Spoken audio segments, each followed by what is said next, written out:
마태복음 10장입니다. 자, 마태복음 10장 16절부터 23절까지 말씀입니다. 성경을 다 찾으신 것 같은데요. 마태복음 10장 16절서부터 23절까지 말씀 다 같이 한 목소리로 봉독하겠습니다. 보라, 내가 너희를 보냄이 양을 이리 가운데 보냄과 같도다. 그러므로 너희는 뱀같이 지혜롭고 비둘기같이 순결하라. 사람들을 삼가라. 저희가 너희를 공회에 넘겨주겠고 저희 회당에서 채찍질하리라. 또 너희가 나를 인하여 총독들과 임금들 앞에 끌려가리니 이는 저희와 이방인들에게 증거가 되게 하려 하심이라. 너희를 넘겨줄 때에 어떻게 또는 무엇을 말할까 염려치 말라.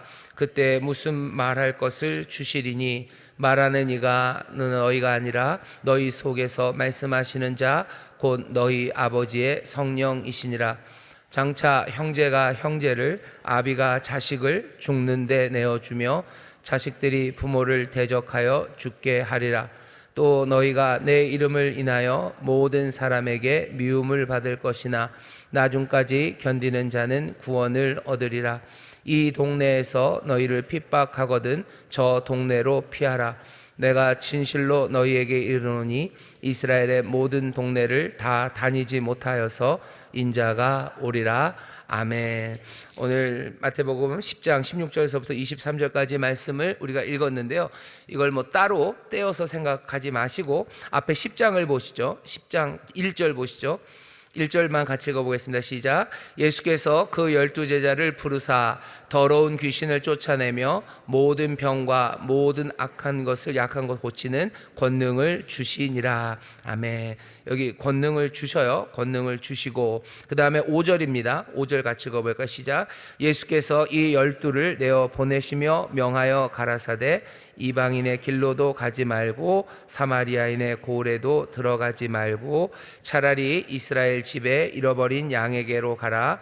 가면서 전파하여 말하되 천국이 가까웠다 하고 병든 자를 고치며 죽은 자를 살리며 문둥이를 깨끗하게 하며 귀신을 쫓아내되 너희가 거저 받았으니 거저 주어라. 예, 좋습니다. 거기까지요.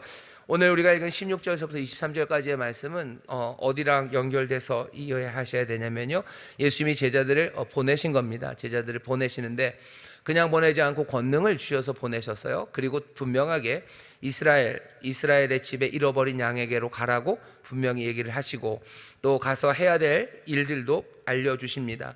천국이 가까웠다고 전파하고 그 다음에 병든 사람들, 귀신 들린 사람들, 죽은 자들 살려내고 치료하고 고쳐내라고 분명하게 명령을 주셔요. 그 명령을 받은 사람들이 갈 때 어떻게 해야 되는지에 관한 일입니다. 그러니 이건 복음 증거하는 것에 관한 일이에요. 천국을 전하고 천국 복음을 전파하는 일에 관해서 또 하나하나 삶들을 고쳐내고 치료하고 살려내는 일, 그 일 하는 가운데 어떻게 해야 되냐면 뱀처럼 지혜롭고 비둘기같이 순결해야 되고요. 또 그 일 하는 가운데 여러 가지 핍박과 어려움이 있을 겁니다. 그 핍박과 어려움에 있을 때 도망가지 않습니다. 성령의 말하게 하심을 따라 말해요. 하지만 뒤에 보면 이 동네에서 너희를 핍박하거든 저 동네로 피하라고 그러죠. 도망가는 건 아닙니다. 도망가는 건 아니에요. 이 동네에서 안 되면 저 동네 가서 하면 됩니다. 이 동네 안 된다고 거기서 싸우고 거기서 어떻게 할 거는 아니에요. 이 동네가 아니면 저 동네로 가면 돼요. 그렇게 어쩌면 급하게 전해야 될 하나님 나라 천국 복음을 증거하라고 예수님이 말씀하시면서 오늘은 이리 가운데 보냄받은 양처럼 지혜롭고 순결하라고 말씀하십니다. 그러니까 오늘 읽은 말씀은 그냥 아무 때나 세상 살면서 지혜롭게 살아야 되겠구나 그런 교훈을 주시는 건 아니에요. 물론 세상을 살면서도 그냥 일반적인 삶에서도 지혜롭고 또 순결해야 되지만 특별히 복음을 증거하고 또 복음의 능력으로 일해야 되는 사람들, 정말로 천국을 전하고 천국을 하나하나씩 만들어가는 사람들이 지혜롭고 순결해야 된다고 하시는 말씀입니다. 그러니 오늘 이 말씀은 어쩌면 복음을 전하고 또 하나하나 구역 식구 안에 삶을 바꿔내는 여러분들 구역장님들이 마음에 명심해야 되는 말들입니다. 구역장 사명 감당하고 또 복음 증거할 때 예수님이 하시는 말씀이에요. 너에게 권능을 준다라고 말씀하셔요. 그리고 또 지혜롭게 쉽게 순결하게 하라고 말씀합니다. 오늘 이 말씀을 저와 여러분들에게 주시는 주님의 말씀으로 받으시기를 주의 이름으로 축원합니다. 자, 여기 계신 구역자님들에게 얘기해 주셔요. 우리에게 주시는 말씀입니다. 우리에게 주시는 말씀입니다. 그러면 우리에게만 주고 구역원들에게는 주지 않습니까? 아니요, 구역원들도 마찬가지예요. 우리 모든 성도들이 복음 증거하라는 명령을 받았습니다. 복음을 전하는 일에, 그리고 또 복음에 합당하게 하나하나 복음의 나라, 하나님의 나라를 만드는 일, 구역장만 할 거는 아니에요. 우리 구역원들 모든 성도들이 그 일을 할 겁니다. 그러니 복음 증거하는 우리에게 주시는 말씀이고, 하나씩 하나씩 천국을 만들어가는 우리에게 주시는 말씀입니다. 그렇게 예수님의 보내심에 순종하는 사람들은 기억하셔야 돼요. 지난주에 말씀하셨던 거 잊으시면 안 됩니다. 권능 주신 것 잊으시면 안 되고, 지혜롭고 순결하게 하라는 말씀 여러분들 잊으시면 안 됩니다. 마음에 명심할 수 있도록 성령님 도와주실 줄 믿습니다. 옆에 있는 구역자님 손을 꼭 잡고 얘기하셔요. 주님이 권능을 주십니다. 주님이 권능을 주십니다. 주님이 권능을 주십니다. 마태복음은 아니지만 여러분들 사도행전에서 누가를 통해서 주시는 말씀 기억하실 거예요. 권능은 어떻게 받습니까? 오직 사도행전 1장 8절입니다. 오직 성령이 너희에게 임하시면 너희가 권능을 받고. 그렇죠? 우리가 주님이 권능을 주신다고 하셔서요, 권능을 주시는데 받는 게 없는데요. 그러니까 예수님이 다 나중에 얘기하시는 거죠. 오직 성령이 너희에게 임하시면 너희가 권능을 받는데요. 성령님 우리에게 임하시고, 그리고 또 그냥 임하시는 것 아니라 우리 주님께서 아버지로부터 받아 우리에게 부어 주신다고 하셔서요. 그러니 성령은 하나님 아버지가 주시는 것이기도 하지만 동시에 아들이신 예수 그리스도가 우리에게 주시는 겁니다. 약속하신 그대로. 왜 갑자기 동굴 소리가 나죠? 예수님이 약속하신 대로 그렇게 그대로 하시는 거예요. 제자들에게 권능을 주신다고 하신 것처럼 우리들에게 권능을 주시는데 성령으로 말미암아 우리에게 권능을 주십니다. 그러니 모든 성도들은 성령 충만을 사모해야 하고요, 특별히 구역장님들 성령 충만 사모해야 합니다. 여러분들 구역장 사명 감당할 때 무슨 생각들 드셔요? 좀 돈이 좀 있었으면 좋겠다 하는 생각이 좀 드시죠? 그러면 우리 구역 식구들 맛있는 것도 좀 사주고 뭐 그랬으면 좋겠고, 뭐 그런 생각들. 성령님 말고 예수님이 나에게 돈을 주시면 좋겠다 생각하지만 예수님이 우리에게 주시는 건 권능입니다. 성령을 통해서 우리에게 권능을 주셔요. 그 권능으로 주님 맡기신 그 일을 감당해낼 수 있습니다. 그러니 여러분들 성령님 사모하시고 늘 충만하기를 기도하셔서 정말 구역장의 사명을 넉넉하게 주님이 바라신 대로 감당해야 할 줄 믿습니다. 권능 주시고요, 또 뭘 주십니까? 오늘 지혜롭고 순결하라고 하셔요. 그 지혜와 순결도 마찬가지입니다. 성령님 통해서 우리에게 주시는 겁니다. 성령님은 거룩한 영이셔요. 거룩한 영이시죠. 거룩하신 성령님, 또 지혜의 영이십니다. 지혜의 영이신 성령님 우리에게 주셔서 권능으로, 지혜로, 순결함으로 일하게 하십니다. 그러니 내가 그래야 되고요, 옆에 있는 구역장님들에게도 그것들을 기대하셔야 돼요. 우리 옆에 있는 우리 구역장에게 정말로 예수님께서 성령으로 말미암아 권능을 주시고 지혜를 주시고 순결함을 주실 것을 여러분들 기대하셔야 됩니다. 그래야 권면할 수 있어요. 그래야 격려할 수 있습니다. 서로가 서로에게 힘이 되어줘야 되고, 서로가 서로를 날카롭게 만드는 그런 돌이 돼야 돼요.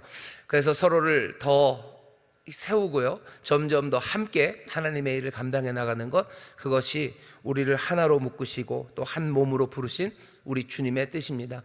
내가 옆에 있는 구역장님들을 낙담하게 하고 내가 옆에 있는 구역장님들을 무디게 하면 그건 옳지 않습니다. 서로가 서로에게 도움이 되고 서로가 서로에게 소망을 전하라고 하나님이 또 주님이 우리를 하나로 묶어주셨어요. 우리 하나 되게 하신 건 우리에게 유익이 되게 하기 위해서입니다. 하나 되게 하시고 우리 각각에게 은사를 주신 것은 유익하게 하려 함이라 라고 말씀하셔요. 우리가 서로가 서로에게 유익이 되어야 되는데 무엇으로 유익이 되겠습니까? 기대하는 바가 분명해야 돼요. 그래야 유익이 됩니다. 기대하는 바, 성령님을 통해서 예수님께서 우리 옆에 있는 우리 구역장에게, 여기 이 구역장에게 권능을 주시고 또 지혜를 주시고 순결함을 주실 것을 내가 기대해야 그렇게 기도할 수 있고 그렇게 권면할 수 있고 그렇게 격려할 수 있습니다. 서로가 서로에게 권능 주심을 여러분들 격려하셔요. 지혜 주심을 격려하시고 또 순결함 주심을 격려하는 우리 구역장님들 될 줄 믿습니다. 옆에 있는 구역장님 축복하셔요. 주님이 지혜롭게 하십니다. 주님 지혜롭게 하십니다. 또 아시죠? 주님이 순결하게 하십니다. 주님이 순결하게 하십니다. 또 한번 하세요. 주님이 권능 주십니다. 주님 권능 주십니다. 아멘, 아멘.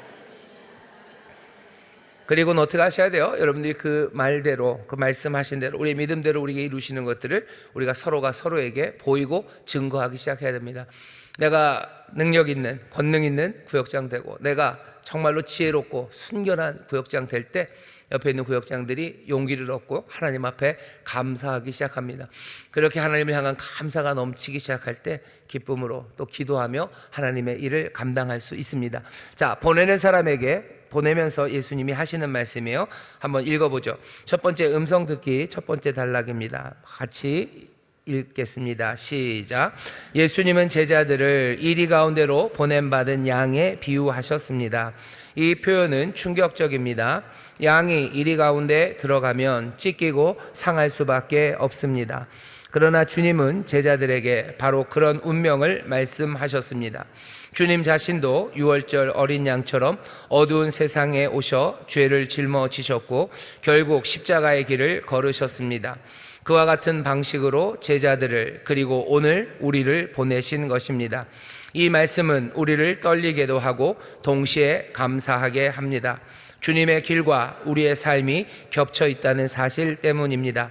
주님은 제자들에게 권능을 주시며 그분의 성품과 운명을 함께 지니기를 원하셨습니다. 하나님 아버지가 아들을 이리 가운데로 보내신 것처럼 우리도 세상으로 보내심을 받았습니다. 아멘, 아멘. 주님이 우리를 세상에 보내셔요. 우리를 보내시죠. 아버지가 나를 보내신 것처럼 나도 이들을 보낸다고 요한복음 17장에서 예수님이 그렇게 기도를 하시는데, 여기 제자들을 보내시면서 하셨던 아마 그 말씀이 우리를 보내시면서도 사실은 같이 하시는 말씀입니다. 예수님 우리를 보내실 때 이리 가운데로 양을 보내는 것 같으셔요. 그 얘기는 뭐냐 하면 그냥 아슬아슬하다, 뭔가 위험한 길이다 라는 비유만은 아니고요. 이건 굉장히 충격적인 이미지입니다. 이리 가운데로 보냄받은 양은 성하기가 쉽지 않죠. 찢기고 상하고 하게 될 겁니다. 하지만 그 그림은 예수님이 겪으신 운명, 그 운명과도 같아요.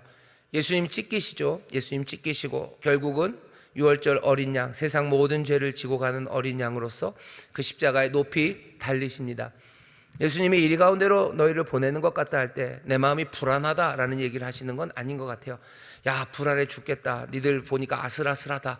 내가 걱정된다. 이런 이미지로만 생각한다면 예수님이 우리에게 주시는 말씀을 어쩌면 반만 이해하는 겁니다.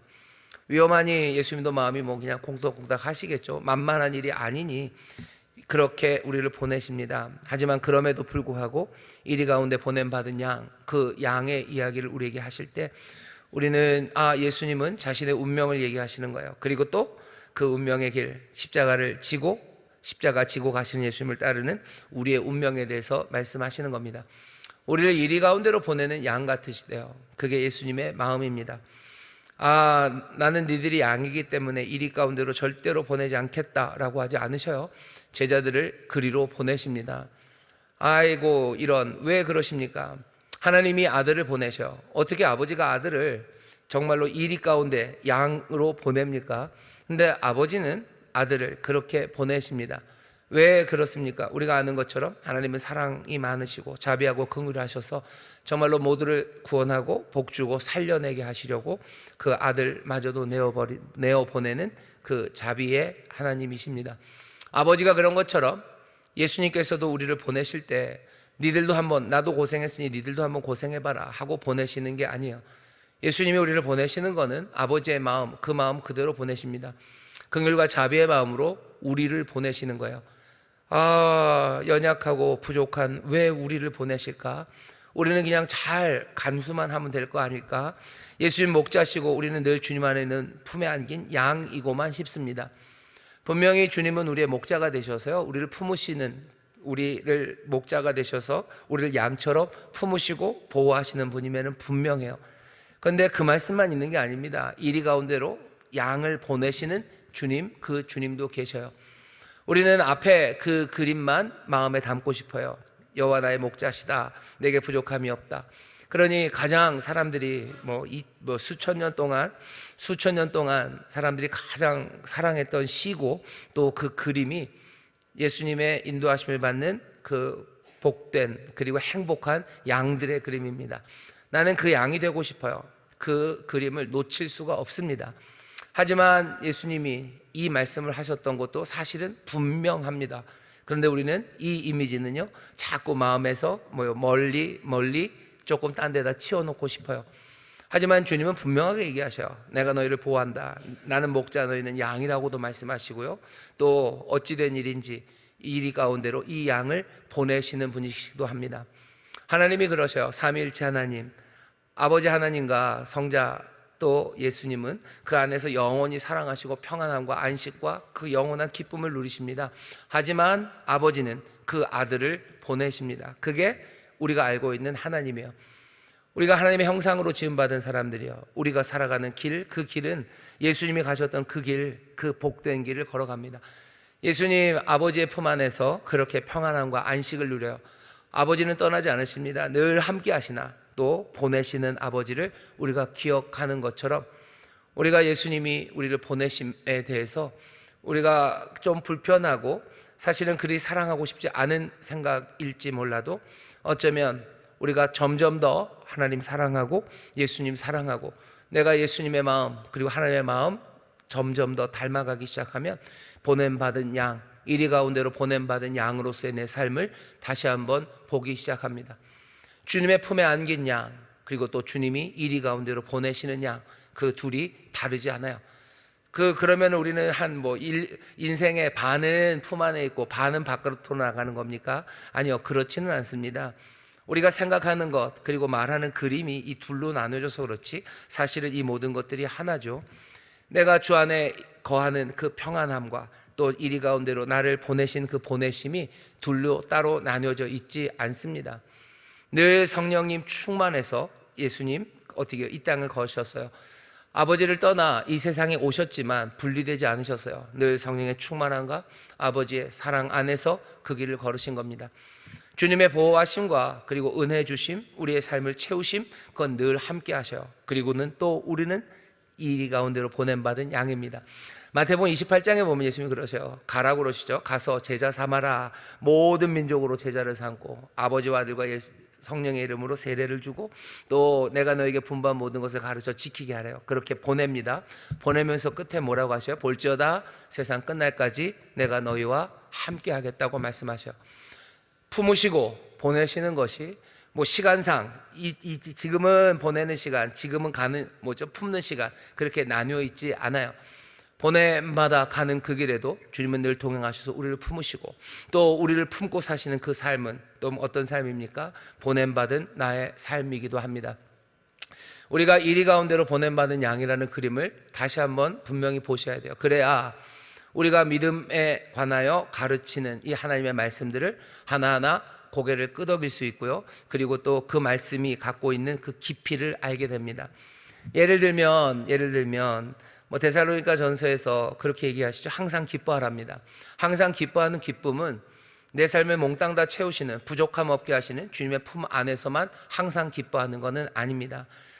정말로 하나님의 나라를 소망하고 어쩌면 정말로 선한 일을 행하기 위해서 하나씩 걸어가는 그 길에서요, 보냄받은 그 길에서 항상 기뻐하는 겁니다. 왜? 주님이 나와 함께 하시기 때문이에요. 범사에 감사하는 것도 마찬가지죠. 그냥 내 삶에 부족함이 없도록 다 그냥 먹여주시고 모든 것들을 공급해 주시고 모든 적들을 다 물리쳐 주시고 나는 주 안에서 그냥 품에 안긴 아이처럼 있기 때문에 내가 범사에 감사하는 것은 아니에요. 걸어가야 할 그 길을, 어쩌면 사망의 음침한 골짜기를 이리 가운데로 보냄받은 그곳에서도 나는 범사에 감사하며 살아갑니다. 그게 우리에게 주시는 말씀이에요. 기도하죠. 주님 품 안에서 또 걸어가는 그 길에 우리 또 기도합니다. 이리 가운데로 보냄받은 양이라는 어쩌면 이 충격적인 이미지를 여러분들 내 이야기가 아니라고 생각하지 마시고, 처음에 말씀드렸어요. 제자들을 향해서 주시는 말씀이에요. 보내시며 하시는 말씀입니다. 여러분들 이 말씀을 내게 주신 말씀으로 마음에 받기 시작할 때 어쩌면 성경이 우리에게 주셨던 모든 말씀들이 점점 더 깊고 그리고 더 분명하게 그리고 은혜로 들려지기 시작합니다. 다시 한번 주님의 품에 안기신 여러분들, 또 주께서 여러분들을 보내심을 잊지 마시기를 주의 이름으로 축원합니다. 우리 옆에 있는 구역자님들에게 얘기하세요. 주님이 우리를 품어주십니다. 주님이 우리를 품어주십니다. 그 다음에 또 얘기해서 또 우리를 보내십니다. 또 우리를 보내십니다. 또 우리를 보내십니다. 우리를 보내십니다. 하지만 그 모든 길은 어떻습니까? 두렵고도 감격스러운 주님과 함께 걸어가는 거예요. 아들의 형상을 닮아가게 하신답니다. 아버지의 은혜를 누리는 복된 아들이에요. 그리고 또 동시에 보냄받은 아들입니다. 우리에게 아들의 형상을 담게 하시려는 그 아버지 하나님은 모든 것들 합력하여 선을 이루어 가시는 하나님이셔요. 그러니 오늘 이 말씀을 듣고 여러분들 두렵고 떨리는 마음으로, 하지만 감격으로 내 삶을, 내가 주님과 함께 살아가는 그 삶을 마음에 그려보는 우리 모두가 되어야 할 줄 믿습니다. 아버지가 아들을 보내시듯 아들은 우리를 보내십니다. 그 길은 절대로 만만한 길은 아닙니다. 하지만 두려워하지 마셔요. 주님이 우리와 함께 하시고 성령으로 우리에게 권능을 채우시고 우리로 그리스도의 삶을 살아가게 하십니다. 그리스도의 복된 삶을 살아가게 하셔 은혜 가득한 그 삶을 살아가게 하십니다. 다음 단락 같이 읽겠습니다. 시작. 지난 말씀에서는 주님이 제자들에게 권능을 주시는 장면이 강조되었다면 오늘은 경고가 주어집니다. 예수님은 이미 바리새인들에게 거짓 비난과 적대를 받으셨습니다. 왜냐하면 예수님의 복음은 바리새인의 길, 열심당의 무력혁명과 전혀 다른 길이었기 때문입니다. 그 길은 세상 질서를 바꾸는 길이었기에 세상은 예수를 위험한 인물로 취급했습니다. 제자들도 마찬가지입니다. 복음을 전하는 순간 세상은 그들을 위협적인 존재로 보았습니다. 초대교회 역시 이런 경고를 현실로 경험했습니다. 제자들은 돌에 맞고 감옥에 갇히고 죽음에 이르기까지 했습니다. 왜 세상은 그들을 죽였을까요?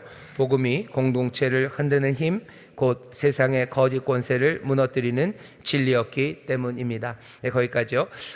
예수님이 권능을 주셨어요. 하지만 이번에는 경고하시는 겁니다. 이리 가운데로 너희를 보낸다. 이리 가운데로 보내는 양과 같다라고 하시며 이번에는 경고하시는 거예요. 찢기는 일이 있습니다. 그러니 세상이 우리를 향해서 우호적이지 않습니다.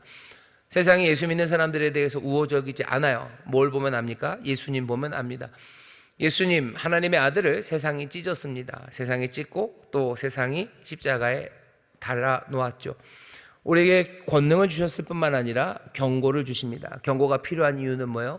세상 질서를 전혀 다른 방식으로 바꾸는 일이기 때문에 그렇습니다. 예수 믿는 사람들이, 예수님이 우리를 세상에 보내셔서요, 세상으로 가서 우리가 진리를 말하고 그리고 복음에 따라 살아가기 시작하는 것, 그것은 세상의 질서를 전혀 다른 방식으로 바꿔내는 일입니다. 세상의 방식과는 달라요. 에베소서 1장에 보면 하나님이 가지셨던 비밀이 있습니다. 하나님이 가진 비밀이 하나 있어요.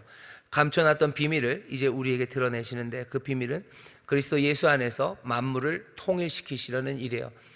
통일, 그러면 우리는 항상 남북 통일만 생각해서 그런데, 통일이라는 게 질서 있게 만든다는 겁니다. 세상을 제대로 만드실 거예요. 예수 그리스도 안에서 세상을 제대로 만드실 겁니다. 뭔가 이상한 세상을 하나님의 뜻에 합당한 세상으로 만드실 거예요. 예수님이 오셔서 하신 모든 일들은 아버지의 그 뜻을 이루시기 위한 겁니다. 세상을 제자리로 돌려놓기 위한 일이고요. 이제는 그 일에 우리를 부르시고 우리를 보내신 거예요. 아버지와 아들과 성령의 이름으로 세례를 주고 예수님 우리에게 분반 모든 것을 가르쳐 지키게 하는 것은 한 사람의 삶을 제자리로 만들 뿐만 아니라요, 온 세상을, 모든 민족을, 모든 사람들을 제자리로 돌려놓는 일입니다. 제자리가 어딘지 우리는 한 번에 다 알 수 있는 건 아닙니다. 하지만 하나님의 말씀을 통해서 또 예수 그리스도를 우리가 깊이 묵상하고 바라보면서 정말로 삶이 무엇이고 그리고 세상이 하나님 바라시는 바가 어떤 건지 점점 더 분명하게 알고요, 그리고 그 일을 하나씩 만들어가는 사람들이 우리들입니다. 우리는 그런 사람들이에요. 그런 사람들이요. 구역장 여러분들은 세상을 바꾸는 사람들입니다. 어떻게 바꾸냐 하면은요, 하나님의 뜻대로 바꾸는 사람들이에요. 이걸 옛날에 뭐라고 얘기했냐면요, 하나님 나라 혁명 이런 식으로 얘기했어요. 하나님의 나라로 바꿔내는 일입니다. 하나님은 얼마나 자비하십니까? 우리를 향해서 얼마나 선하신 뜻이 있으셔요?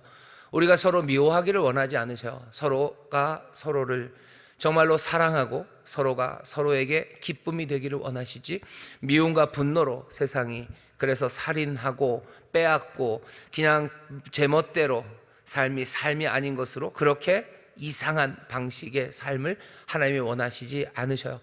근데 세상이 그렇게 됩니다.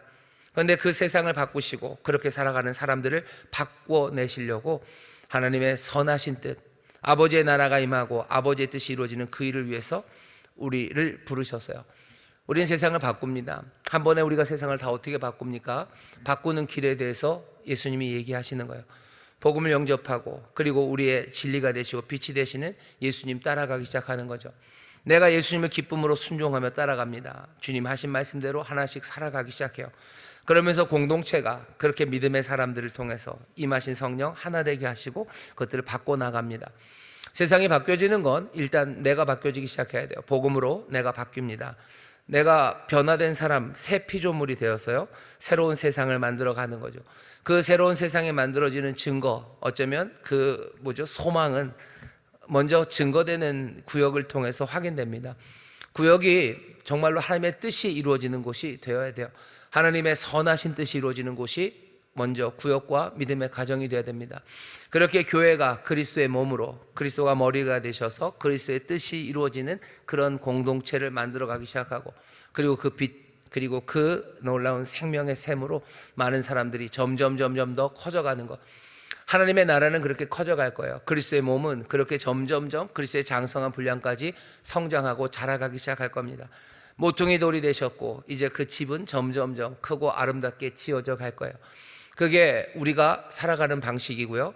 그렇기 때문에 세상에서 우리가 고난을 받습니다. 왜냐하면 세상은 그 질서를 좋아하지 않기 때문이에요. 그 질서를 좋아했다면 벌써 왔겠죠. 자기들이 싫어서 떠난 그 질서를 우리가 만들어가기 때문입니다. 근데 이상해요. 이거 의롭고 그리고 서로 하모니를 이루는 세상, 모두가 다 바라는 것 아닙니까? 사람들은 어쩌면 바라는데 제대로 바라지 않고요. 그리고 그것을 이루는 방식들을 다 비꼬아져서 갖고 있습니다. 죄와 악이 그리고 거짓과 어둠이 그 일을 하고 있는 거예요. 그 세상에서 빛으로 살아가고 하나님의 뜻을 이룬다는 일은 그러니 세상과 부딪힐 수밖에 없는 일입니다. 여러분들 가정에서 화목을 이루려고 한번 애써 보셔요. 그게 쉽지 않아요. 하나님의 능력, 성령이 나에게 충만하게 임하시고 나에게 은혜를 주시고 정말로 믿음에 그래서 굳게 서게 하셔서 이것이 가야 할 길이고 이것이 하나님이 이루실 일이다 라는 분명한 믿음과 소망, 그것을 가져도 가정에서 하나님의 뜻을 이루는 일이 얼마나 어려운지 우리가 다 압니다. 어쩌면 내 자식들은, 내 자녀들은 그 뜻을 따를지 몰라요. 하지만 남편이 잘 안 따라요. 남편도 안 따르고 또 시부모님은 더더구나 그렇고 죄송합니다. 10월 들어와 여러분들을 갈등하게 하려는 생각은 없어요. 친정 어머니도 그렇고 잘 안 됩니다. 잘 안 돼요. 왜냐하면 내가 부족하기도 하고 또 여전히 악한 공중 권세 잡은 악한 영들이 사람들의 마음을 그래서 주님의 빛 앞으로 나오지 못하게 하기 때문입니다. 하나님이 기뻐하시는 하모니가 잘 이루어지지 않죠. 그 일을 위해서 내가 희생하고 정말로 예수님처럼 모든 것을 다 내어놓아서 뭔가를 하려고 해도 내가 부족하고요. 그리고 그 뜻대로 잘 이루어지지 않습니다. 그러니 예수님이 우리에게 알려주시는 거예요. 기도하라고. 하나님의 나라가 임하기를 기도하라고. 하나님의 뜻이 이루어지기를 기도하라고. 너 그렇게 기도하고 일용할 양식 주시기를, 시험에 들지 않기를, 악에 빠지지 않기를 너 기도해야 된다고 우리에게 말씀하시는 거예요. 구역에 하나님의 나라가 또 예수님 기뻐하시는 질서가 만들어지는 일, 그 일도 만만한 일이 아닙니다. 그 일 하다 보면 쉽지 않아요. 진리를 말해야 되고 불의를 기뻐하면 안 되고 오래 참아야 되고 견뎌야 되고 또 소망 잃어버리면 안 되고 믿음에 굳게 서야 되고 진리의 말씀이 우리를 어디로 인도하시는지 계속 깨어서 근신하며 그것들 따라가야 되고 해야 될 일이 정신이 없고 하나 두 개가 아닙니다. 제가 몇 번 말씀드렸지만 어쩌면 그렇게 하나하나 따지는 일들, 그 일들을 안 할 수는 없어요. 하지만 점점 하다 보면 익숙해집니다. 성장한다는 건 그런 거예요. 성장하는 건 그런 거죠. 여러분들 테니스 좋아하시나요? 요즘도 테니스를 많이 치나 모르겠는데 테니스 치면 뭐 그렇습니다. 뭐 포핸드, 백핸드 하는 거죠. 뭐 서브도 하고 뭐 포핸드 칠 때도 뭐 발을 어디다 놓고 공 어디다 놓고 뭐 라켓을 뒤로 뺐다가 뭐 앞에서 할 때 뭐 어떻게 하고 공 하나하나 칠 때마다 그거 생각하면서 치는 거예요. 뭐 무게를 뭐죠? 그 힘을 실으려면 뭐 이렇게 뭐 어디다가 힘을 주고 뭐 여러분 테니스 안 치는군요. 골프 할까요? 골프 하려면 뭐 어드레스 할 때는 뭐 어떻게 하고 뭐 뒤로 뺄 때는 뭐 어떻게 빼야 되고 어디서 와서 뭐 칠 때 무게 중심이 그런 걸 다 생각해야 됩니까? 처음엔 다 생각해야 된대요. 그런데도 잘 안 되죠. 하지만 하나하나 차분차분 뭐 그 방식대로 하다 보면 어느 순간인가 뭐 그냥 그게 몸에 배기 시작해요. 그러면서 그냥 툭툭 치는데 사실은 그 모든 생각이 그냥 후두둑 다 지나가면서 치는 거죠. 우리가 예수님 말씀대로 살아가면서 세상 질서를 바꾸기 위해서 내가 따라가야 될 게 얼마나 많은지 모릅니다. 생각할 게 너무 많아요. 뭘 해야 되는 건지, 이 능력은 어디서 오는지 계속 해야 되고 기도해야 되고 뭐 그러면서 하는 거죠. 그렇게 하다 보면 계속해서 옆에서 권면하고 위로하고 때로는 잘못됐다고 뭐 고쳐주기도 하고 하면서 그 일 하다 보면 어느샌가 훨씬 더 자연스럽게 나는 하나님의 자녀답게 세상을 바꾸는 일, 그 일에 쓰임받는 사람으로 변화되어 가는 겁니다. 그 소망을 놓치지 마세요. 그런데 처음엔 다 어렵습니다. 그냥 나면서부터 잘하는 사람이 어디 있어요? 전에는 이런 거랑 전혀 상관없었던 사람들이 어떻게 복음에 합당하게 살아가겠습니까? 어둠에 익숙했던 사람들이 어떻게 빛의 자녀로 살아가는 게 그게 단번에 되겠습니까? 하나씩 우리를 인도하시는 성령님의 인도하심 따라서. 성령님이 어떻게 인도하십니까? 다시 말씀드릴게요. 우리 안에 성령이 임하셨어요. 그러니 각각의 은사를 주신 목사님들 얘기 잘 들으시고 또 훌륭한 구역장님들 이야기들 잘 들으시고 또 옆에 내 자녀가 나에게 하는 말들이 있어. 엄마 구역장이 그러면 돼 하는 이야기, 성령이 하시는 이야기요. 그런 이야기 하나하나 들으시면서 어떻게 하는 겁니까?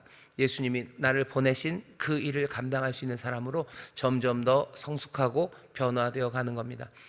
우리가 주님 앞에 우리 교회 전체가 정말로 아름다운 신부로 그 앞에 설 거예요. 점점 더 정결하여지고 순결하여졌을 거고 지혜롭게 그렇게 변화되어 서갈 겁니다. 공동체 전체가 그렇게 돼야 돼요. 인천수모음교회에 대한 소망도 그렇습니다. 우리가 점점 온전해지기를 바라는 거죠. 어차피 이런 사람 저런 사람 오니 교회는 그냥 똑같을 거다. 아니요, 그렇지 않아요. 그리스도의 장성한 분량에 충만한 데까지 우리가 자라갈 겁니다.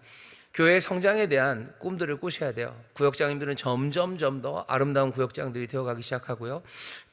교구들은 전에 없었던 아름다움과 충만함 그리고 훌륭한 성숙함이 교회에 점점 커져가는 겁니다.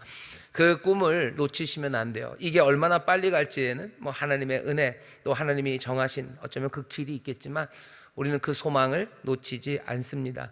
점점 더 아름다운 구역장 되시고 점점 더 성숙한 교회가 될 줄 믿습니다. 교회가 될 줄 믿습니다. 옆에 있는 분들에게 얘기해 주셔요. 점점 더 멋있는 구역장 되십니다. 점점 더 멋있는 구역장 되십니다. 그러려면 어쩔 수 없어요. 기본 잘 하셔야 됩니다. 골프 드라이버 멋지게 치시려면요, 훈련하시는 수밖에 없어요. 테니스도 마찬가지고 뭐든지 다 마찬가지입니다. 여러분들 칼질도 그래요. 칼질 멋지게 하는 사람 있죠. 다다다다닥 써는 분들이 있어요. 어떻게 저렇게 써나? 어떻게 그렇게 써겠습니까? 처음부터 그렇게 써는 사람이 어디 있어요? 하고 또 하다 보면 그렇게 되는 거죠. 한속봉 어머니처럼 떡을 쓸게 되는 겁니다. 경고를 주셔요. 경고가 필요합니다. 세상 질서를 전혀 다른 방식으로 바꿔낼 거예요.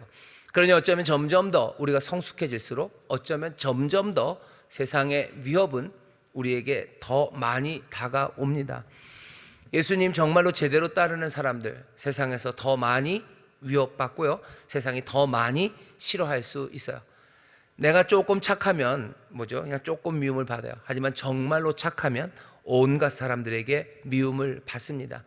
심지어는 가까운 사람들이 미워해요. 엄마가 너무너무 예수님 닮아 착하면 아이들이 뭐라고 그럴 겁니다. 안 그러면 좋죠. 아이들도 정말로 진리 안에서 그렇게 예수님 닮아간 엄마를 보면서 감격하고 눈물 흘리고 기뻐하고 그러면 좋겠는데 그 일도 그렇게 쉬운 일은 아니에요. 함께 그러니 변화되어 가는 일이 필요합니다. 교회에서도 마찬가지예요. 어떤 구역장님들은 변화되어 가는 분들이 계셔요. 전에보다 훨씬 더, 작년보다 훨씬 더 믿음에 굳게 서고요, 하나님을 향한 소망 그리고 지혜와 순결함이 점점 더 풍성해져 갑니다. 그러면 옆에 있는 구역장님들이 그런 구역장님들 보면서 눈물 흘리고 감사하고 그래야 될 텐데, 그러지 않을 때도 있어요. 지 잘난 척한다 라고 하고, 니만 구역장이냐 그러고, 오 거룩하셔 라고 얘기합니다. 이건 뭐죠? 이게 뭐죠? 그 가족 안에 문제가 생기는 거예요. 나중에 나오겠지만 뭐 아버지가 네 자식이 원수가 되고 그렇게 될 거래요. 그런 일 있을 때 낭망하고 그리고 실망하기가 참 쉽고요, 가슴 아프고 눈물 나기 쉽습니다. 하지만 성령님 의지하고 내가 걸어가는 그 길을 다시 한번 돌아보고 위에서 축복하며 기도하셔야 돼요. 우리가 서로를 발목 잡고 넘어뜨리는, 어쩌면 제대로 되지 않은 그런 몸이 되면 안 됩니다. 몸의 비유가 말하는 것 중에 하나가요, 그 코디네이션이요, 제대로 잘 합력해서 이루어져 갑니다. 부족해도 서로를 도우면 그게 잘 될 수 있어요. 그런데 이게 부족한 가운데 뭔가 성장하고 있는 것, 변화되고 있는 것들을 뭐라고 그래서 찍어내리고 그렇게 깎아내리고 그러다 보면 이건 몸이 아닌 거예요. 몸이 아닌 거 되는 거, 그건 굉장히 심각한 문제입니다. 왜? 너희가 하나님의 영이 거하시는 하나님의 거룩한 성전인 것을 모르느냐? 그 거룩함을 깨트리는 사람들, 너네들이 그러고도 살기를 바라느냐? 그게 뭐예요? 바울이 고린도 교회를 향해서 하는 말이에요. 너희가 하나님의 성전이요, 거룩함으로 변화되어가는 그것을 망치는 사람들, 그 거룩하게 되어가는 길을 망치는 사람들, 그 사람들 하나님이 그냥 두겠느냐라고 분명히 말씀하셔.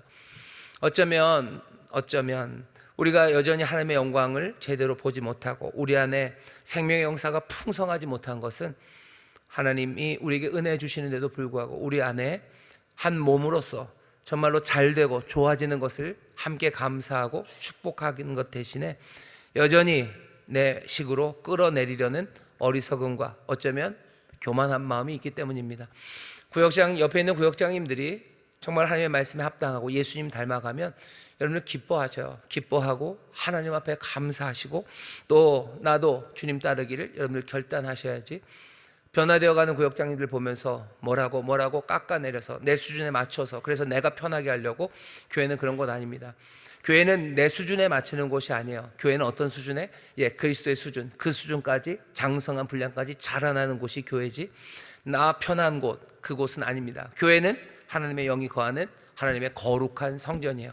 점점 더 온전하게 거룩한 곳, 예수님 닮아가는 그 길로 함께 격려하며 기뻐하며 나가야 됩니다. 이 싸움이에요. 세상 질서를 전혀 다른 방식으로 바꾸는 일, 그러니 안팎으로 여러 가지 어려움이 올 겁니다. 예수님의 경고예요. 아마 그것 때문에 찢길 거예요. 마음도 찢기고 눈물 나고 이게 뭔가 싶어서 주저앉히는 그 힘에 어쩔 줄 모르는 그런 시간들이 있겠지만, 다시 한번 주님 앞에 소망을 두고 하나님의 정말로 그 미스테리움, 그 비밀스러운 신비한 그 뜻이 이루어질 것을 믿으며 주님에게서 위로받으시고 격려받으시고 바라기는, 또 믿음의 형제 자매들과 함께 격려하시고 위로받으셔서 정말로 경고하시는 이 말씀 때문에 주저앉는 것 아니라 이 경고를 마음에 새기며 소망으로 나아가는 저와 여러분들이 되기를 주의 이름으로 축원합니다. 주의 이름으로 축원합니다. 옆에 있는 분들에게, 우리 구역자님들에게 얘기해 주세요. 제가 도와드릴 겁니다. 제가 도와드릴 겁니다. 도와드릴 겁니다. 이상하다. 옆에 있는 구역자님 얘기하셔요. 제가 망치지 않겠습니다. 제가 망치지 않겠습니다. 망치지 마셔요. 편들어줄 다른 세력이 없는 방식입니다. 그래서 어쩌면 외로울 거예요. 세상은 우리를 편 안 들어줍니다. 왜냐하면 결국은 세상이 말하는 방식과 우리가 살아가는 방식이 다르기 때문입니다. 바리새인들은 바리새인들의 편이 있어요. 열심당원들은 열심당들의 편이 있습니다. 하지만 예수를 따르는 사람들은 예수님과 함께하는 그 사람들 말고 편들어줄 다른 사람들은 없어요. 왜냐하면 우리는 타협하지 않기 때문이고요, 그리고 세상과는 전혀 다른 길이기 때문에 그렇습니다. 세상과 다르다는 걸 어떻게 알아요? 우리의 길은 하늘로부터 내려온 길이기 때문에 그렇습니다. 세상에서 만들어진 길이 아니에요. 하늘로부터 내려온 길이니 세상의 길들과는 같을 수가 없습니다. 편들어줄 다른 세력 없습니다. 그러니 주님만 바라보는 거예요. 아니 편이 있다면 딱 하나, 주 안에서 한 몸 되고 한 형제자매 된 우리밖에 없어요. 우리가 위로해야 됩니다. 우리가 서로 보며 감사해야 됩니다. 편들어줄 다른 사람들 없어요. 그러니 서로를 위해서 기도하셔야 되고 정말로 서로에게 하나님의 위로가 임하기를, 하나님의 도우심이 있기를 여러분 붙잡아 줘야 돼요. 왜 성경에서, 신약성경에서 계속해서 서로 사랑하라고 하는 이야기를 하시는지 잘 생각해 보셔야 돼요. 그냥 뭐 이렇게 얘기하면 우리 목사님은 무슨 다른 사람들 도와주는 거 싫어하나 보다. 싫어하지는 않아요. 다른 사람을 도와주는 거 싫어하지는 않은데 성경이 우리에게 바라는 바는 서로 도우라고. 왜 서로 도우라고 했는지 분명히 아셔야 돼요. 왜냐하면 우리가 서로 도와야, 서로 격려해야 하나님의 뜻이 온전히 이루어지기 때문입니다. 다른 세상의 방식들이, 세상 사람들이 하나님의 뜻을 이루지 않아요. 우리가 하나님의 뜻을 이룰 사람들이요, 우리가 하나님의 나라를 이 땅에 임하게 할 사람들이요. 그러니 다른 편 없습니다. 서로 돕고 서로 기도하고 정말로 서로를 위해서 눈물로 하나님 앞에 간구하며 성령이 하나 되게 하신 그것을 힘써 지키며 나가야 될 필요가 우리 가운데 있습니다. 세상을 보면서 우리를 도와줄 거라고 기대하지 마셔요. 바리새인들이 우리를 도와주고 무슨 열심당원들이 우리를 도와줄 거라고 생각하지 마셔요. 더불어민주당이 우리를 도와주고 국민의힘이 우리를 도와줄 거라고 생각하지 마셔요. 그렇게 되지 않습니다. 트럼프가 도와주지 않을까요? 아니요. 김정은 아니죠. 세상에 다른 편들어줄 세력이 있지 않습니다. 우리 안에 있는 이 진리가 우리와 함께 하시는 성령님이 우리를 인도하실 뿐이에요. 성령 안에 하나 된 우리가 서로를 도울 겁니다. 그러니 여러분들 뭐 교회 전체도 마찬가지예요. 교회가 뭐 대한민국 이런 집단 저런 집단 고개를 돌리면서 우리를 도와줄 사람들이 어디 있을까? 국회의원들이 우리를 도와주지 않을까? 뭐 대통령이 우리를 도와주지 않을까? 아니요. 예수님 그러지 않으셨어요. 예수님 그러지 않으셨어요. 무슨 바리새인들이 우리를 돕겠지? 아니면 열심당이 돕겠지? 사두개인이 돕겠지? 아니요. 우리가 도와줘야 되는 게 우리가 할 일이지. 우리가 생명을 주는 게 우리가 할 일이지. 세상에서 도움을 받을 수도 없고 그럴 필요도 없습니다. 그러니 외로울 겁니다. 우리에게 주시는 경고예요. 세상에 이리 가운데 양을 보내는 것 같다. 예수님이 걸어가셨던 그 길을 생각해 보시면 돼요. 그게 최선입니까? 예, 그게 최선입니다. 사람들은 아니라고, 세상의 지혜는 그게 아니라고 말할 거예요. 하지만 정말로 진리가 되시고 길이 되시고 생명이 되시는 평강의 왕, 기묘와 모사가 되시는 분, 그리고 영존하시는 아버지, 전능하신 하나님은 어떻게 하셔요? 이 땅에 오셔서 예수님이 가셨던 바로 그 길로 가시는 겁니다. 그러니 경고하시는 거예요. 편들어줄 사람 없습니다. 편들어줄 사람 없다. 너희는 세상을 바꾸는 일 한다. 그러니 핍박이 있을 거고 어려움은 닥칠 거고 편들어주는 사람도 없을 거예요. 세상 권세를 무너뜨리는 일이기도 합니다. 세상을 바꾼다는 건 세상의 권세를 무너뜨리는 거예요. 세상의 힘들을 다 무너뜨립니다. 그게 우리가 할 수 있습니까? 할 수 있습니다. 그리고 해야 합니다. 그게 우리를 부르신 부르심이고 할 수 있는 이유는 우리에게 능력이 있어서가 아니라 그것이 하나님의 뜻이기 때문입니다. 하나님의 뜻이 반드시 이루어집니다. 그러니 그 뜻대로 가는 우리들은 그 일을 할 수 있습니다. 이 믿음 놓치시면 안 돼요. 하나님의 선한 길을 걸어가는 사람들, 이 믿음 놓치면 안 됩니다. 내가 실망할 일 많고 사람들에게 이상한 이야기 들려도 정말로 이것이 주님의 뜻이고 하나님이 뜻하신 바가 맞다면 이 세상 모든 것들이 다 무너져도 상관이 없어요. 하나님의 뜻이 이루어진다면. 아니 오히려 그 돌이 하늘에서 내려올 때 세상에 있는 모든 권세들을 다 무너뜨리실 거예요. 다니엘의 환상에서도 그래요. 돌이 내려오죠. 돌이 하나 내려와서 그 발등상을 때립니다. 그러면은 금, 은, 동으로 만들었던 모든 나라들은 다 무너져요. 세상 권세를 무너뜨리는 진리를 우리는 전합니다. 그러니 세상이 가만히 두지는 않을 겁니다. 하지만 결국은 그 돌에 부딪히는 모든 것들이 부서지게 됩니다. 그게 우리가 믿는 믿음이에요. 하나님의 뜻이 이루어집니다. 반드시 이루어집니다. 이 믿음으로 서로 격려하셔. 이 소망을 여러분들 서로에게 전해주셔. 구역을 통해 삶의 나라가 임합니까? 임합니다. 아니라는 모든 모함과 거짓들, 조소, 비난, 그리고 핍박 이런 것도 하나님의 뜻을 거스릴 수는 없어요. 그러니 이 일을 감당해야 되는 앞선에 선 사람들 상하고 다치고 어쩌면 눌리고 하는 일들 있을 겁니다. 그러니 말씀하시는 이리 가운데로 보내는 양과 같다. 하지만 정말로 주께서 승리하신 것처럼 우리도 승리할 줄 믿습니다. 이제 얼굴에 환한 미소를 비치하세요. 그리고 옆에 있는 구역장님 손을 꼭 잡으세요. 그리고 그 미소를 보이시며 얘기하세요. 우리가 이깁니다. 우리가 이깁니다. 그 사랑 안에서 우리가 넉넉히 이기는 줄 믿습니다. 넉넉히 이겨요. 우리가 이깁니다. 우리가 이깁니다. 넉넉히 이깁니다. 하나님의 뜻이 이루어집니다.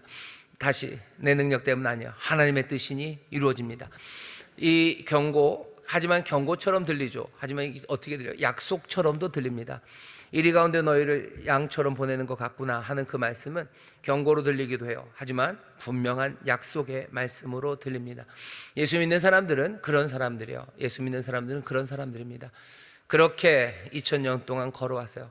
정말로 믿음이 아름다웠던 사람들, 하나님이 기뻐하시는 사람들 잘 보셔요. 그런 사람들은 정말로 이 소망 그리고 이 약속을 가지고 가는 사람들이에요. 그렇게 승리하는 사람들, 그 사람들이 예수의 사람들입니다. 복음은 불편하고 그래서 위협적인 진실이 됩니다. 복음은 위협적이에요. 그리고 사람을 불편하게 합니다. 복된 소식 아닙니까? 예, 복된 소식이에요. 하나님의 뜻이 이루어지는 복된 소식이지만 불편하고 위협적입니다. 얼마나 불편한지 아셔요? 이만큼 불편합니다. 주저앉은 사람에게 일어나라고 말하는 거예요. 그건 얼마나 불편합니까? 슬픈 사람에게 기쁨이 임한다고 말하는 거예요. 그 얼마나 불편합니까? 절망의 세상에 하나님의 소망이 임한다고 말하는 것, 그것은 얼마나 말하는 사람이나 듣는 사람이나 불편합니까? 복음은 좋은 소식입니다. 하지만 그것이 불편해져 버린 세상에서 복음이 증거되는 겁니다. 예수님이 이 땅에 오셔서 복음을 증거했던 그 당시도 그래요. 사람들에게 복된 소식을 전합니다. 하지만 사람들에게는 불편한 소식이에요. 왜? 자기들은 뭔가 메시아가 와서 그냥 이 로마를 그냥 목을 자르고 어떻게 다 그냥 쫓아내고 그러기를 바라는데, 예수님 오셔서 하시는 말씀이 하나님의 나라가 임했다고 하시더니 산상수훈에서 가르쳐 주는 거는 무슨 로마 사람들에게 가서 뭘 뺏고 어떻게 정부를 만들자 그런 얘기 아니라 그냥 하시는 말씀이 그런 거죠. 형제들에게 욕먹을 짓 하지 말아라 하시고, 너 자랑하면서 뭐 그런 거 하지 말라고 하시고, 너 하나님의 나라와 그 의를 구하라고 하시고, 예수님이 가르치셨던 그 길들은 그 당시 사람들에게 굉장히 불편한 일이에요. 불편할 뿐만 아니라 위협적입니다. 그러다간 그냥 가지고 있던 것마저도 잃어버릴 것 같고, 그렇게 하다간 내 삶이 엉망이 될 것 같은 거죠. 그러니 불편하고 위협적인 진실입니다. 용서하라는 말씀이 그래요. 용서하면 큰일 나는 것 같아요. 내가 용서했다간 내가 이렇게 살아가는 힘이라는 게 그냥 분노하는 마음, 그냥 원수를 갚겠다는 마음, 저 콧대를 꺾어버리겠다는 마음, 그 마음 하나로 내가 여지껏 버티고 있는데 내가 용서해버리면 내게 남는 게 아무것도 없을 것 같은 그런 가슴 아픈 세상을 살고 있는 사람들에게 예수님이 용서하라고 하시는 거예요. 나쁜 일 많이 한 사람에게, 그렇죠? 뭐 나쁜 일 많이 해서 뭐 이것저것 다 뺏어서 뭐 삶이 편안하고 가진 것 많은 사람에게 용서하라고 하신 게 아닙니다. 예수님 많이 뺏긴 사람들, 그 사람들에게 용서하라고 말씀하신 거예요. 그게 얼마나 불편하고 위협적입니까? 이거 그냥 우리 세상에서 지금 다 보고 있어요. 사람들에게 용서하라고 하면 사람들이 지금 뭐라고 하는지 보셔요. 그건 굉장히 위협적인 얘기예요. 그랬다간 정의가 살지 않고요, 그랬다간 악한 사람들 뭐 처치가 되지 않을 거고요, 그러면 뭐 의가 서지 않을 거라고 사람들이 굉장히 불편해하고 그 말을 위협적으로 생각합니다. 그러니 용서하라는 말을 할 수 없는 세상이 되어버렸어요. 사랑하라는 것도 마찬가지죠. 사랑하라, 예수님이 사랑한 것처럼 그렇게 겸손하게 했다간 짓밟히는 거예요. 계속해서 내가 살아있다는 걸 보여줘야 되죠. 내가 얼마나 만만치 않은 인간인지를 보여줘야 되는 거죠. 들어가서 왜 내가 수건을 허리에 동이고 대접을 내가 듭니까? 내가 얼마나 만만치 않은 사람인 것을 보여줘야 되죠. 그런 식당에 가서도 얘기해야 돼요. 그죠? 이 서빙 하시는 분들에게 기죽으면 안 돼요. 내가 만만한 인간 아니다. 나한테 비계가 섞인 고기를 가져오기만 해봐라. 내가 가만히 있지 않을 거다라는 메시지를 보내야 되죠. 보내야 돼요. 나보다 쟤한테만 더 일찍 가져다 줘봐라. 그랬으면 네가 제대로 되지 않을 거다라는 메시지라 그걸 풍겨야 돼요. 예수님이 하셨던 말씀대로 산다는 건 우리에겐 굉장히 불편하고요, 그리고 위협적입니다. 그랬다가는 내가 다 잃어버릴 것 같고 내 삶은 무너져 내릴 것만 같은 거예요. 용서하라고 하시고 사랑하라고 하시고 겸손한 마음, 바울을 통해서 하시는 말씀은 너보다 남들을 더 낮게 여기라고 그러고 내가 잘난 게 아니라 나보다 더 낫다게 여기라고 그러고 너에게는 권리 그런 거 아무것도 없다고 생각하라고 그러고 너에게는 의무만 있다고 생각하라고 그러고 세상이 하는 말과 정반대예요. 왜 세상은 정반대의 말을 합니까? 예수님이 하신 말씀처럼 살면 삶이 유지되지 않을 거라고 생각하기 때문이에요. 그리고 성경은 그걸 뭐라고 얘기해요? 그걸 어두움이라고 말하고 악이라고 말하고 그게 사망으로 가는 길이라고 우리에게 말씀하시는 겁니다. 증명됩니까? 증명됩니다. 사람들이 어둠을 따라서 살아가고 그것이 점점점 극명해지는 세상은 절망하고 그리고 혼란하고 깨져버리는 그런 세상이에요. 대한민국이 좋은 것도 많지만 그 모든 모습들을 그대로 그냥 보여주는 그런 상황들입니다. 자기를 존중해 줘야 된다고 가르쳐요. 점점 더 존중해야 된다고 가르칩니다. 그러면서 싸워요. 물론 그 전에도 싸움은 있었고요. 그 전에도 뭔가 좋지 않은 여러 가지 일들이 있었지만 뭔가 자기가 존중받고 자기를 존중하라고 하면 좋은 세상을 만든다고 했는데 그건 아닌 것 같습니다. 그건 아니에요. 왜? 그러면서 점점 더 사람들은 삶이 엉망이 되어가는 것들이 보여지기 때문입니다. 어떻게 해야 됩니까? 여전히 예수님이 하시는 그 말씀 그리고 예수님이 우리에게 가르치시고 보여주신 그 길밖에 없어요. 그 길을 전하는 건 다시 불편하고 위협적인 진실입니다. 그러니 세상 말고 우리가 세상이 아니라 하늘로부터 온 사람들이고 예수님의 길을 따른다는 거 계속해서 아까 처음으로 돌아가는 거예요. 내가 그렇게 그리고 우리 집안에서 그게 되도록 하는 거예요. 내가 겸손해져야 되는 거죠. 그리고 게다가 내 자녀들에게 그걸 가르치는 겁니다. 저도 부모가 돼 보니까요, 자녀들에게 예수님 말씀처럼 살라고 얘기하는 게 참 어려워요. 참 어려워요. 나는 그렇게 할 것 같은데 내 자식이 밖에 가서 그러면은 호구 될 것 같고요. 그냥 그랬다가는 그냥 지 밥도 못 챙겨 먹을 것 같고 그런 생각이 듭니다. 그러니 말하기가 참 어려워요.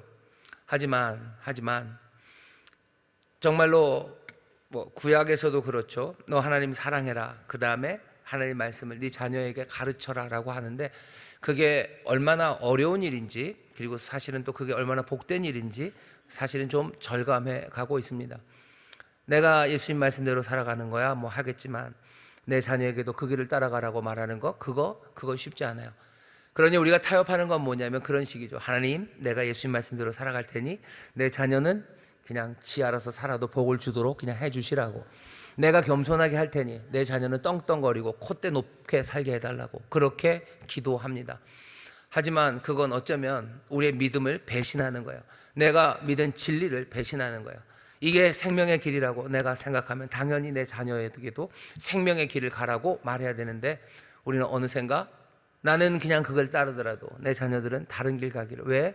그게 이 주님 따라가는 길이 만만치 않음을 알기 때문이에요. 이리 가운데로 예수님은 양을 보냅니다. 우리는 자녀들을 이리 가운데로 보낼 수가 없을 것 같아요. 나는 이리 가운데 보내진 양처럼 그렇게 살아가지만 내 자녀는 그래서 좋은 이리가 돼서 세상에서 당하지 않고 살기를 그렇게 바라는데 어쩌면 우리는 하나님의 진리에 대해서 온전하게 믿는 믿음, 그 믿음이 부족한지도 모르겠습니다. 내가 이 길을 사랑하면 이 길이 생명의 길이라면 내 자녀에게도 그렇게 말할 수 있어야 돼요. 그게 어쩌면 내 믿음 그리고 내가 진리에 얼마나 많이 붙잡혔는지에 대한 아마 증거가 될 겁니다.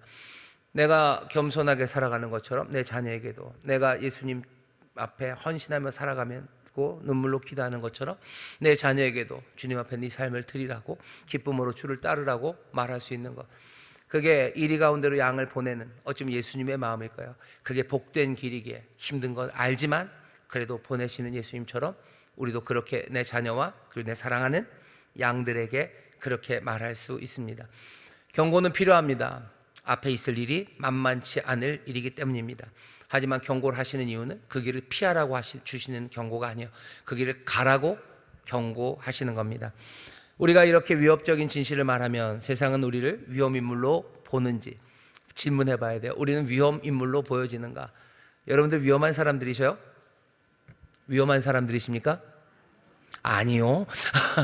여러분 위험한 인물들 되셔야 돼요. 위험해야 돼요. 그러니까 쟤 때문에 세상이 변할 것 같은 거죠. 제가 하는 말들을 그대로 놔뒀다가는 세상이 물이 흐려질 것 같은 거죠. 물 흐리는 사람들이 있어요. 우리는 물 흐리는 사람들입니다. 여러분들 동창회 가서 어떻게 하죠? 물을 확 흐리고 오셔요. 거기 가서 뭐 잘난 맛에 살아가는 사람들, 지잘난 맛에 죄송합니다. 뭐 자랑하는 거기에 그냥 물을 확 흐려버리셔요. 자랑하는 인간들로 만들고 자랑하고 그렇게 하는 게 인생의 기쁨이 아니라고, 겸손하게 정말로 그렇게 살아가는 게 삶이라고 여러분 확 말해버리시고요. 그 다음에 그렇게 행동하셔요. 그게 뭐 하는 거예요? 물 흐리는 거예요. 그냥 쾌락을 최고로 생각하고 뭐 놀러가고 맛있는 거 먹는 사람들, 맛있는 거 먹는 게 인생의 다가 아니라고 물을 확 흐려버리셔요. 어디 여행 가서 뭐 사진 찍고 이랬다 뭐 이런 사람들에게 여행 가서 사진 찍고 그러는 게 인생의 기쁨이 아니라고 확 말해버리셔요. 뭐 하는 거예요? 물 흐리는 거예요. 그러면 위험인물입니다. 여러분들 동창회 간다 그러면 친구들이 안 왔으면 좋겠다 그럴 거예요. 점점 초청하는 사람들 수가 줄어들 겁니다.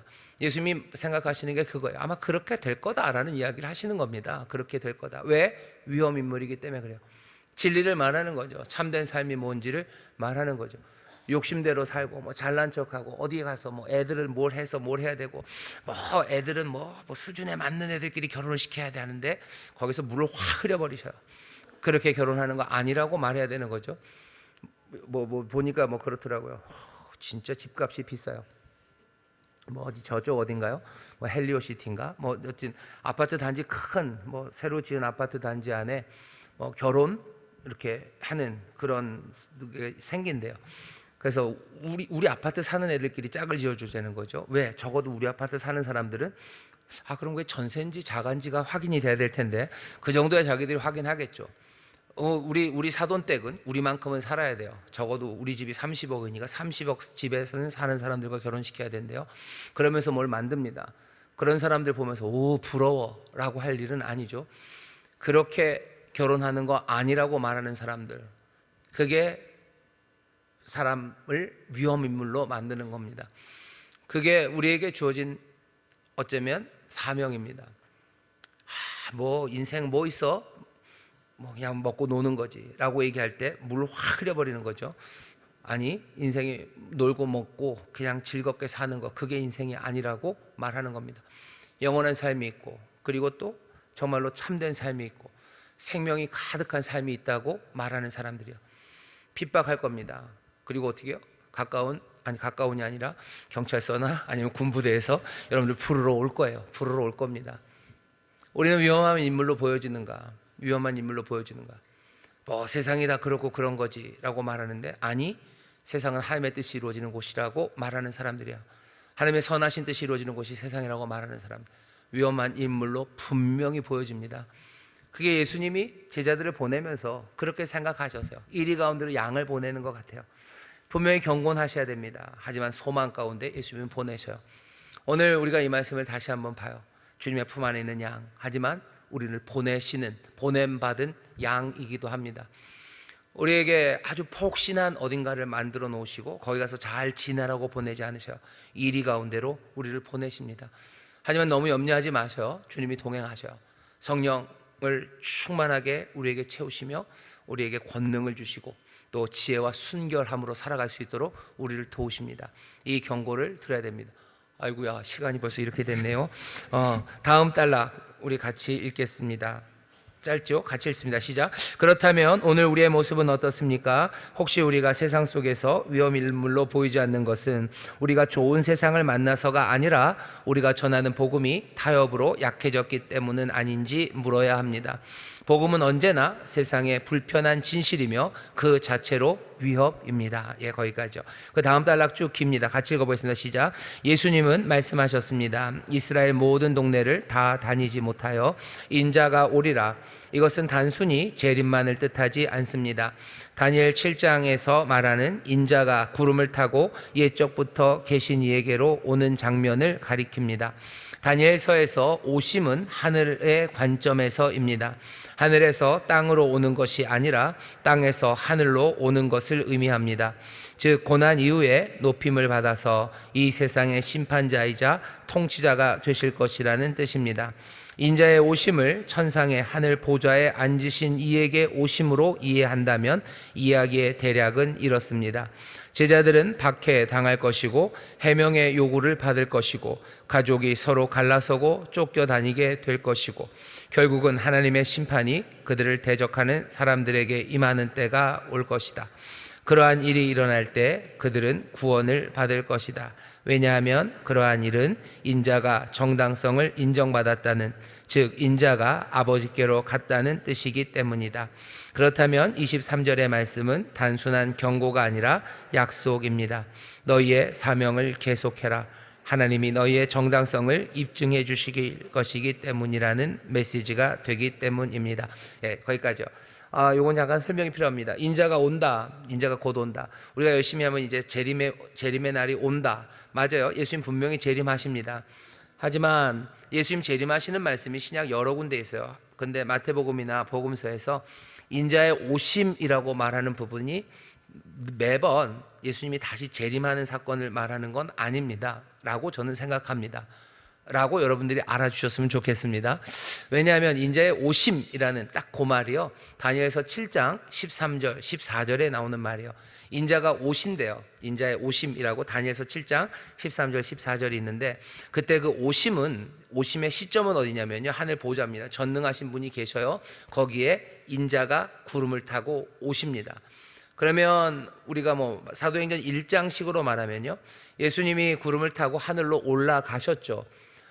그 산에서, 감람산에서 보면 올라가셨지만 전능하신 하나님 그 보좌에서 보면 인자가 구름을 타고 온 겁니다.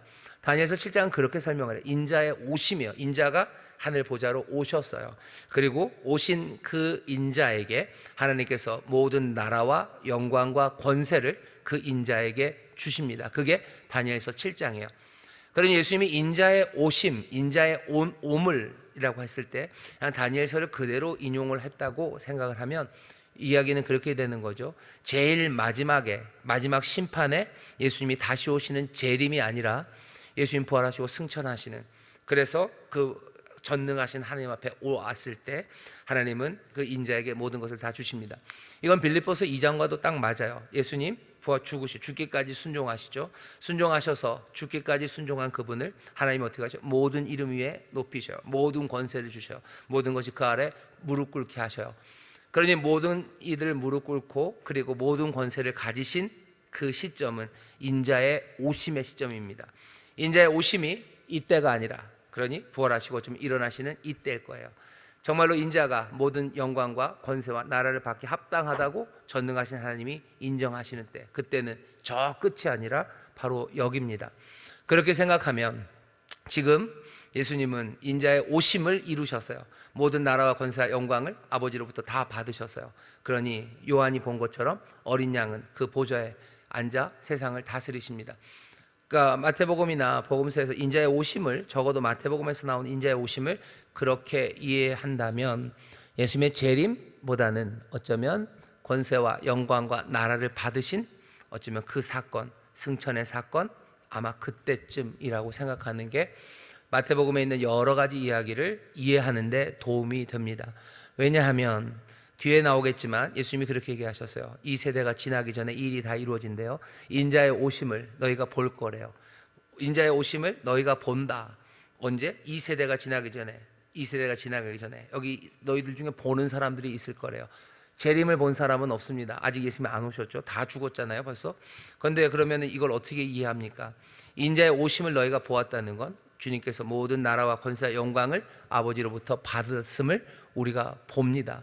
그걸 보는 사람들은 당연히 예수님 당시에 제자들, 그 사람들 봤어요. 하나님의 권능이 임한 걸 뭘로 더 확인합니까? 베드로가 첫 번째 설교에서 얘기하죠. 성령을 아버지로부터 받아 우리에게 주셔요. 그분이 보좌에 가심을, 다시 말하면 인자의 오심을 제자들이 압니다. 그런 식으로 이해하면 여기 있는 이 말씀들, 그리고 마태복음에 있는 이 말씀들은 먼 미래에 관한 이야기가 아니라 지금 우리 가운데 주어지는 이야기예요. 주님이 지금 뭐 심판하시고 지금 주님이 다스리셔요. 그러니 어떻게 합니까? 소망 가득한 약속입니다. 인자가 오리라라는 약속은 소망 가득한 약속이에요. 어쩌면 지금을 2021세기를 살아가는 우리에게는 벌써 이루어진 하나님의 분명한, 주님의 분명한 약속입니다. 주님은 권세와 영광과 나라를 받으셨습니까? 예, 받으셨습니다. 이제 그 모든 것들을 받으시고, 그러니 우리는 더 좋아요. 우리가 해야 되는 그 위험한 일들에 이 권세를 가지시니까 성령을 부으시고, 또 지금도 다스리시며 하나하나 볼지어다 세상 끝날까지 우리와 함께 하신다고 하셨죠. 우리를 도우십니다.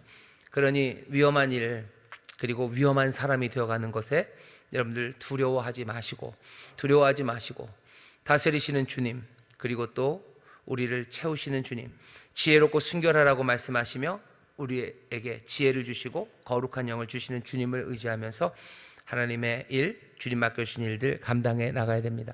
뱀같이 지혜롭고 비둘기처럼 순결하래요. 순결 없는 지혜는 속임수가 되기 쉽고요, 지혜 없는 순결은 어리숙함이 되기 쉽습니다.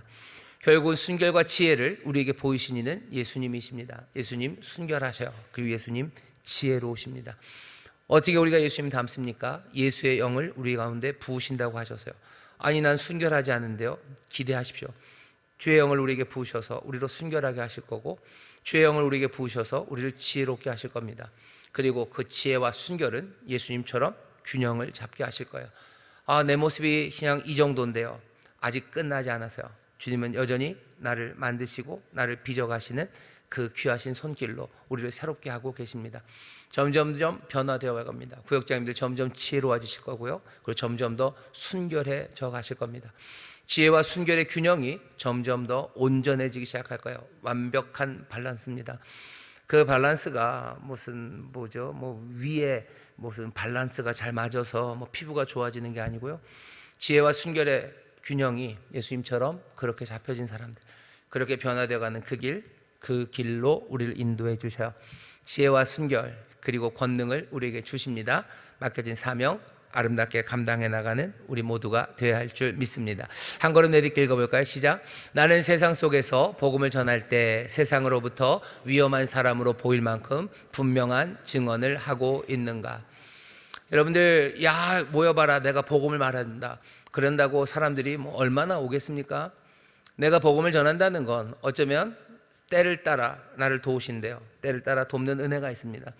정말로 말해야 될 때 성령께서 나에게 말할 수 있도록 지혜를 주신다고 하셨어요. 내가 복음을 전하는 자리는 사람들 다 모아놓고 들어봐라, 이것이 복음이다 하는 자리가 아니라, 아까도 말씀드린 것처럼 어쩌면 정말로 내 삶의 순간순간마다 내가 복음을 증거해야 되는 그 시간을 우리에게 주십니다. 어쩌면 침묵해야 되는 시간이고 피해야 되는 시간인지를 지혜롭게 판단해야 될 거예요. 하지만 지혜와 순결의 그 균형 가운데서 내가 복음을 증거할 만한 시간은 얼마든지 우리 가운데 옵니다. 아까도 말씀드린 것처럼 동창회에서, 아니면 시장에서, 아니면 내 자녀들과 함께 있을 때, 아니면 내 자녀 친구들과 함께 있을 때 내가 복음을 증거해야 되는, 복음을 말해야 되는, 하나님의 은혜를 말하고 하나님의 선하심과 그 진리를 말해야 될 때, 그것을 삶으로 보여야 할 때는 우리에게 옵니다. 우리가 그것들을 증거할 때 분명히 위험한 사람이라고 보일 거예요. 만약에 그렇지 않다면 그건 우리가 그 증언을 분명하게 하지 않았기 때문이고, 아니면 아예 증언을 하지 않았기 때문입니다. 내 친구들은 나를 하나도 위험하다고 생각하지 않습니까? 그러면 나 자신에 대해서 다시 생각하셔야 돼요. 나를 이리 가운데로 보낸 양이라고 그러는데 이놈의 양은 왜 이리 가운데서 한 개도 위험하지 않을까? 이런 겁니다. 나는 위험한 사람으로 보이는가 하는 거죠. 저도 마찬가지요. 저도 어디 가서 저 양반은 목사님들 가면 위험한 목사야, 그죠? 아주 위험한 목사요. 그래야 되는 거죠. 그래야 되는 거고, 또 그런 사람이 되라고 우리를 부르셨습니다. 다시, 그러면 상처받아서 어떻게 삽니까? 그러면 어떻게 삽니까? 주님의 위로를 구하시고 성령 안에서 한 몸 된 우리 안에서 다시 격려하시고 사랑과 선행을 격려하고 함께 손잡고 은혜의 보좌 앞으로 나가는 겁니다. 그러니 모이기를 힘쓰라는 거야. 모이기를 힘쓰자. 너의 은혜의 보좌 앞으로 우리가 담대한 믿음으로 주께서 길을 여셨으니 그리로 나가자. 모여서 사랑과 선행을 격려하자. 그게 히브리서에서 우리에게 주시는 말씀입니다. 서로 격려하며 복음을 증거하는 위험한 사람들 되시기를 주의 이름으로 축원합니다. 옆에 있는 구역자님들에게 얼굴을 똑바로 보고 사랑 가득하게 그리고 얘기해 주세요. 위험한 사람이 됩시다. 위험한 사람이 됩시다. 위험한 사람이 됩시다. 아슬아슬합니다. 아슬아슬합니다. 하지만 주님이 도와주실 줄 믿습니다. 한 걸음 내기 다시 읽어볼까요? 2번입니다. 시작. 어려움과 압박이 다가올 때 나는 도망을 택하는가? 아니면 성령의 지혜와 순결로 끝까지 견디는가? 잘 지혜롭게 판단하셔야 돼요. 이 동네가 아니면 옆 동네로 가라고 하셨어요. 그건 도망은 아닙니다. 하지만 그 말씀을 가지고 내가 사실은 도망가면서 내가 도망간 게 아니야. 난 옆 동네로 간 거야. 그럼 옆 동네로 가서 그 말 하시면 되는 건데, 복음을 증거하면 되는 건데, 옆 동네로 가서 가만히 있는다면 그건 뭐죠? 도망간 겁니다. 도망을 가는지 아니면 성령의 지혜, 성령의 순결하심을 내가 믿고 하나님의 자녀처럼 서는지 지혜롭게 판단하시고, 또 그렇게 하도록 격려해 주시고 권면하시고, 또 그거 잘 못했을 때 책망하고 정죄하는 것 아니라 함께 위로하며 나가는 우리 모두가 되기를 바랍니다. 기도합니다. 하나님 감사합니다. 이리 가운데로 우리를 보내는 양 같다고 주님 말씀하시는 그 사랑을, 또 그 경고를, 그리고 그 소망의 약속을 우리가 기억합니다. 성령님 우리와 함께 하시오니 충만케 하셔서 정말로 지혜와 순결로 예수님 닮아가게 하셔 주옵시며, 주님 주시는 놀라운 권능으로 충만하여 우리에게 맡겨진 일들을 감당해내는 귀한 양들, 복된 양들 되게 하여 주옵소서. 원수의 목전에서 우리에게 상을 베푸시고 기름으로 우리의 머리를 바르시며 우리의 잔을 채우실 줄 믿사오니, 주의 성실과 인자하심이 영원히 우리를 따르니 늘 주의 집에 거하는 자들처럼 평안과 주여 감격과 충만한 가운데 하나님의 일을 감당해 나가는 귀한 구역장들, 복된 성도들 되게 하여 주옵소서. 감사드리며 예수님 이름으로 기도하옵나이다. 아멘.